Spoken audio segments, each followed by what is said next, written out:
He's a Fox News senior correspondent, Geraldo Rivera, and Hi. Washington Examiner. I'm sorry. Okay, you know, we're two good friends. I can say anything. Lisa Booth is with us. Brown puddle. And the host of Justice, Judge Jeanine Pirro. All right, so a friend of mine just sent me this. Time Magazine, nearly 1 million votes, 59% Trump. CNBC, nearly 400,000 votes, 60% Trump. The Hill had it 55-39 Trump. My friend Joe Concha sent that to me. Drudge was exploding, like 90% Trump. The only people saying no are these idiots over here at CNN. CNN, right. I know. But, think about it. Van Jones, Dave Axelrod, and Paul Begala. The biggest 3 liberal hacks in America, for crying out loud. Sure. It make Geraldo look like me, a right-winger. I'm the man in the middle. Think about, look, what did she have to prove? She had to prove she was likable. And he had to prove that he wasn't a lunatic. And in the end, he proved that he was pretty solid. He knew what that he could get through an argument with her. And she was scripted. She wasn't any more likable. And she was arrogant at the end. You know, it's funny because I was watching her. She's so robotic. She's so plastic. She came in with her prepared little words and lines. Even at the end, I was surprised because I know Donald Trump pretty well. That he didn't go after her at the end? He could have hit her so hard that everybody in that audience would have gone, ooh. Coulda, woulda, shoulda. And he didn't. He did not. Was that right or wrong? That's not for me to judge whether or not he should have. I know that he did not. That's why you're here. Let's backtrack this a little bit to where Hillary Clinton was going to go out there and vomit and pee in her pants and faint, and her legs were so wobbly she couldn't possibly endure 90 minutes. Who said she was going to vomit and pee in her pants, the stories that I saw up? leading up to this made Hillary Clinton seem like she was physically a basket case. The fact is she stood toe-to-toe with the person I think is the most charismatic movie star debater in this country. And she matched him at least evenly. I hear these unscientific surveys. I'll tell you what I saw. I saw it right down the middle. He could have knocked her out. He left some stuff on the table. I'll agree with you. Where was Benghazi? Where was the wall? Where was the Clinton Foundation? Where was Saudi Arabia's treatment of women? All of the arrows in his quiver remained in his quiver, it seemed to me, and he was on the defensive more than he was on the offense. But those questions weren't asked. She wasn't asked about her email. She wasn't asked about Benghazi. She wasn't asked about the Clinton Foundation. But Donald Trump should have directed those questions at her. But by the way, Lester Holt was doing a pretty good job as her, flanker debater in this thing, getting everything wrong that he talked about. But, Sean, I think where we're seeing some of those polls reflect a win for Donald Trump. It's the same thing we saw during the Republican primary debates as well as in the commander-in-chief forum. And I think it's because the chattering class are all the political consultants, and the people that are viewing the race don't operate in that world. And Donald Trump speaks in a plain spoken language, and Hillary Clinton speaks like a politician. And she came in, she memorized her lines with perfection. That's what I mean by robotic. I feel she's scripted, robotic. Even the lines, I memorized everything you said. And I'm sitting there saying, it didn't impress me.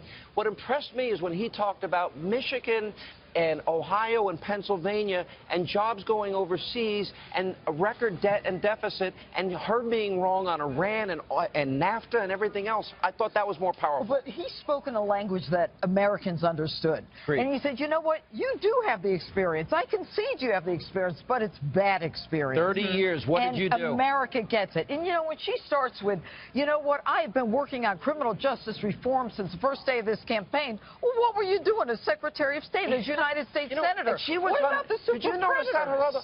She didn't seem moved at all when Trump was going, 3,000 people shot in Chicago. 3,000. I think that law and order was one of his strong suits. I really do. But you say that he speaks in language that America understands. America understands. Why don't you release your income tax return? America doesn't care. America doesn't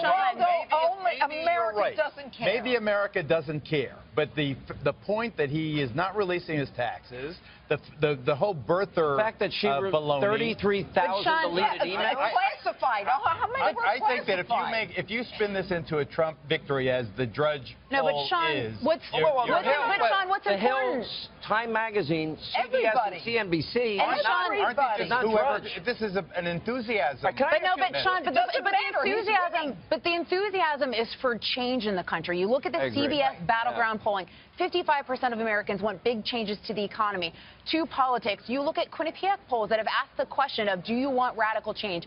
70% of voters in Pennsylvania, Ohio, and Florida want radical change. This is a change election, and Hillary Clinton absolutely represents the status quo. 72% of Americans think that the country is going in the wrong direction, and she is the wrong direction. I think what right happened there is tonight was the Democrats now see their candidate as an appropriate candidate, and the Republicans see their candidate as an appropriate candidate, and the race comes down to the 3 or 4% in the middle. You have been riding this razor's edge this and entire I'm still campaign. there. And I'm still for crying there. out loud. I'm still there. And I hated that he brought you into it. I really do. Why? Because I love you, and I don't want you to be fodder for the people who are going to chop you up. Listen, you know what I do for a living? I dish it out 4 hours a day, Geraldo. I'll take any shot anybody wants to take. But here's the thing.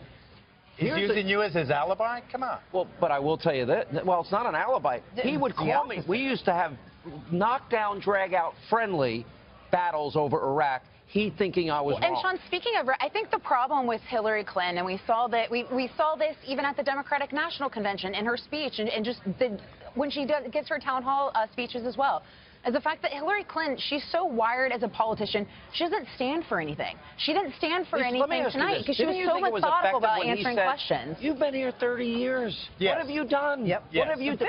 Why are you talking about this now? You haven't fixed a thing. Exactly. Right. Well, and that's the problem. That goes back to the changes that Americans want, whether you look at the CBS poll or the Quinnipiac poll in the background. He was on defensive. You're a fighter. You do the mixed martial arts. Right. You know the difference between a guy who's coming and a guy who's doing this. He was way too much. He's a great counterpuncher. I would agree with that. He was on the defensive 3/4 of the time. No. Mitt Romney won the first debate, and then he fizzled the next two. Well, you're debates. making my case. He lost round 1. Maybe he wins round 2 and 3. You just got done saying it's even. Well, he lost because he didn't win. You make up you sound like Hillary. He's flip-flopping more than Hillary. He had the chance for a real knockout. Oh, so you won. And then everyone would have said if he had that knockout, they would have said he was mean to a woman. Yeah, he's not going to win in the eyes of the media. All right, I got a question. You have to vote right now. You're in the booth. Who are you going to vote? I tell you, I am not going to do what you did. I am in the middle. I'm senior correspondent. I'm staying. Are you going to tell us? I'll tell you the day before the election. On this show? On this show. I will break the news on my brother's show. You have to hold him to it. Oh, I'm holding him to it. Trust me. If I have to drag him out of his office.